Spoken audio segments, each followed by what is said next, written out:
Immortals, released in the year 2011. When the world was still young, there was a war in the heavens when the Immortals discovered that they had the power to kill each other. During this war, a great weapon called the Epirus bow was lost into the human world. The winners of this war became the gods, while the defeated became the Titans, who were now trapped in the mountains of Tartarus. A young virgin oracle jolts up from her sleep. Her companions ask her what vision she saw, and she tells them that she saw King Hyperion release the Titans from their cell. She believes that the king wishes to seek the Epirus bow to rule mankind. Just then, the huge army of King Hyperion marches to the gates, and the king himself barges in. The king demands to see the oracle, but the priest stops him, cautioning him that he will incur the wrath of the gods if he doesn't stop. Hyperion demands the priest to tell him where the gods were when his child and wife were dying and when he prayed every day. He then proceeds to burn the poor man after not receiving a convincing answer. He proclaims that he will end the reign of gods. Somewhere in a Hellenic village, Theseus lives with his mother. One day, the guards of the village sound the bells and everyone gathers at the village center. A commander, Helios, explains that Hyperion has seized the Sibylline monastery and his army will soon attack the village, so they must all evacuate to Mount Tartarus behind the Great Wall. The villagers quickly start evacuating, but Theseus and other peasants are forced to stay back because of their less noble blood. Because of this, Theseus gets into a fight with one of the soldiers, Lysander. He takes on 5 soldiers at once and manages to take Lysander hostage. Helios comes to negotiate and promises Theseus that he'll make sure the peasants are taken safely the next day, after which he lets Lysander go. Helios then asks Theseus to join him, but he rejects them, stating that they're not trustworthy and would discard his kind whenever he wanted. Theseus then goes to his teacher, an old man, who tells him that he will not be leaving the village to die a slow death. Rather, he would wish to die a quick one at the hands of Hyperion's army. He encourages Theseus to take arms against evil. That night, as the old man goes to sleep, he senses a presence and quickly transforms to his true form of the god Zeus. His stalker was his own daughter Athena, who asks him why he spends so much time influencing Theseus. Zeus admits that only Theseus can lead the army of men against the army of Hyperion, but it must be his own choice. After the army had evacuated the high-blooded nobles, they leave behind Lysander with other commanders to protect the peasants. Lysander, however, murders the commanders in cold blood and rushes to King Hyperion to get under his command. Hyperion wants nothing to do with a traitor. He doesn't care about the women, weapons, and information Lysander was offering and only wants to know where the oracle was hidden, for only she knows of the Epirus bow.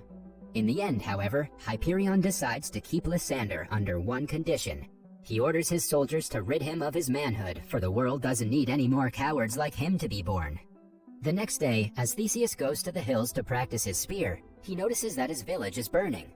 He rushes to the scene to find that Hyperion's army has attacked and is murdering the people of his village, who had been forced to stay behind. He also sees 2 soldiers about to kill his mother. Theseus roars in anger and murders several men in hopes to rescue her, but he's eventually pinned down by several men. Then King Hyperion takes a dagger and slits his mother's throat right before his eyes. He then commands his men to take Theseus to the salt mines as a slave. From the mountain Olympus, the gods watch as Hyperion's legion destroys every monastery in search for the bow. Zeus, however, reminds the other gods of the rule that they cannot interfere unless the Titans are released, and warns them that if they aid or interfere with men, they will be punished with death. One day, the 4 oracles are captured and brought to the same prison where Theseus is kept. The virgin oracle accidentally touches his legs and sees a vision of him standing together with Hyperion upon the ruins of Greece. She then quickly goes to the other prisoners and tells them that tonight they must escape. At night, as the 4 oracles are performing their ritual, they're interrupted by the guards, and during that moment they manage to kill them. 3 of the oracles remain behind to protect the virgin oracle from any pursuers. The virgin oracle Phaedra also frees Theseus, along with other prisoners, and they all escape the prison. The next morning, Stavros, one of the escaped prisoners, spots a merchant ship, and so they all plan to steal it and head north to defeat Hyperion once and for all. However, once they reach to ambush the ship, they realize that it's filled with Hyperion's soldiers. A battle ensues in which they are truly outnumbered. Despite Zeus ordering them not to interfere, Poseidon jumps from Mount Olympus into the sea to create such a tide that destroys anything in its path. The soldiers are blown away along with the ship, while Theseus and his group are saved thanks to the oracle's visions. Later, Theseus asks Phaedra what else she has seen in her visions, and she tells him that he will embrace Hyperion. She also tells him that she saw a body. Theseus tells her that her mother had passed recently. Phaedra tells him that they must give her a proper burial, for her faith demands it, and so the group heads back to Theseus's village. On the other hand, Hyperion also commands the Minotaur to go after the Virgin Oracle, and he orders his other soldiers to ambush anyone in the village. After burying his mother in the temple, Theseus says his final goodbye to the village and destroys the temple. When he strikes the temple's mound with his hammer, he suddenly finds the Epirus bow. Just then, he's attacked by the Minotaur. Outside, his friends are also surrounded by the ambush party.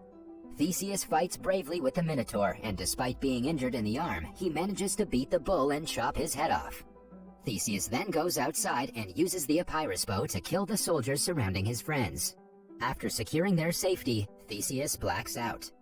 The next morning, he wakes up to Phaedra nursing his wounds. She tells him that he had been poisoned but is now out of danger. The both of them have fallen in love with each other, and so they sleep together. In doing so, Phaedra relinquishes her position as the Virgin Oracle and loses her power of vision. Later that day, Theseus, along with Phaedra, Stavros, and the monk, head to where Hyperion is camped in order to finish him off and end his suffering. However, they find no one there.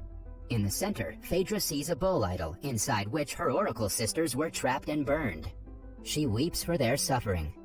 The monk gets enraged and heads marching onto the halls without realizing it's a trap.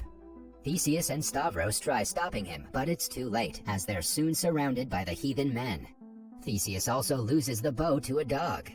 Ares, the god of war, appears and destroys the entire enemy battalion surrounding them. Athena also appears and provides the men with 2 horses and urges them to rush to Tartarus to stop Hyperion. Much to their dismay, Zeus barges in from the skies. He is very displeased with his children. Athena quickly apologizes, but Ares tries to argue, which makes him so angry that he whips him to his death. Zeus then turns to Theseus and warns him that no god will ever help him again and that he is on his own. Hyperion and his men have already marched to the Great Wall of Tartarus. Hyperion asks Lysander about the place, the defenses, and the number of soldiers it holds, after which he simply dismisses him. The dog from earlier approaches Hyperion and hands him the Epirus bow. The soldier accompanying the dog relays to Hyperion how the gods appeared from above and slaughtered the men. He warns the king that this news would bring panic among men. Hyperion, now mad with power and hunger, simply kills the man so that the news may not spread.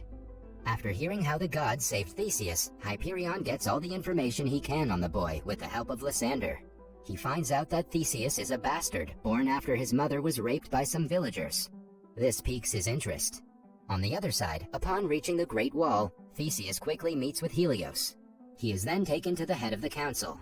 Theseus tells him that the Epirus bow is now in the possession of Hyperion, and that they must seal the gates and prepare for war. The council leader doesn't believe him, nor does he believe that the gods exist, so he simply refuses. Suddenly, they're notified that an envoy has been sent by King Hyperion to discuss the terms of peace. The envoy from King Hyperion strangely requests for Theseus to talk with. As Theseus and the envoy converse, the envoy reveals himself as King Hyperion and asks Theseus to join him. He is certain that the war will go in his favor and promises to provide Theseus with immortality. Theseus rejects it, saying deeds are immortal, not flesh, and returns inside the wall. It is pretty clear that the war is now upon them.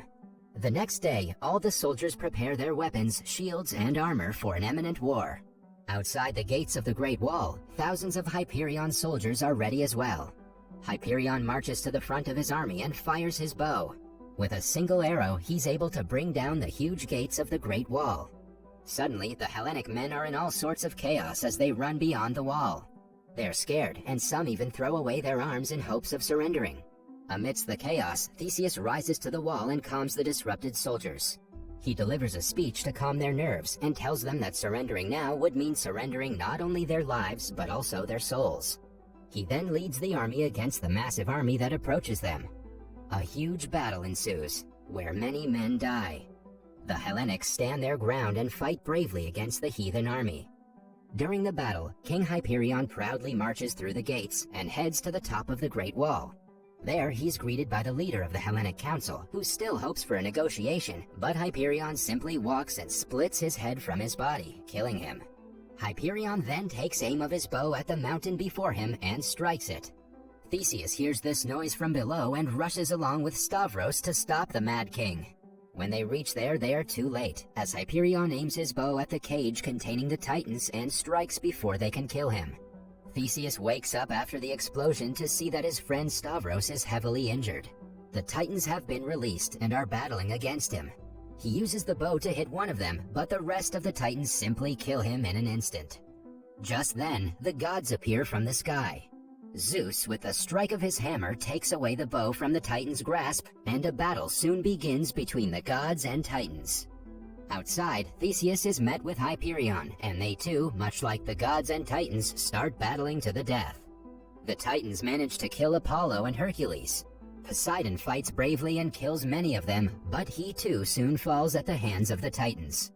Zeus watches his daughter Athena getting impaled by the Titans, and in a fit of rage grabs the chains that hold Tartarus and pulls it together, hoping to collapse the mountain itself and contain the Titans within it. After much difficulty and a hard battle, Theseus manages to defeat Hyperion as well. Just as he does so, the mountain Tartarus collapses upon them all. Sometime later, it is known that Theseus earned a place amongst the gods for his bravery beyond any other man. He was also rewarded with a son, Acamas. A huge monument to honor Theseus had been made in the village center. Acamas watches his father's monument in awe. Suddenly, he's greeted by an old man, the same man who once taught Theseus. He tells Acamas that the war in heaven is coming and his father will be there. Acamas then looks to the sky and he can see thousands of men battling. The war in the heavens has begun.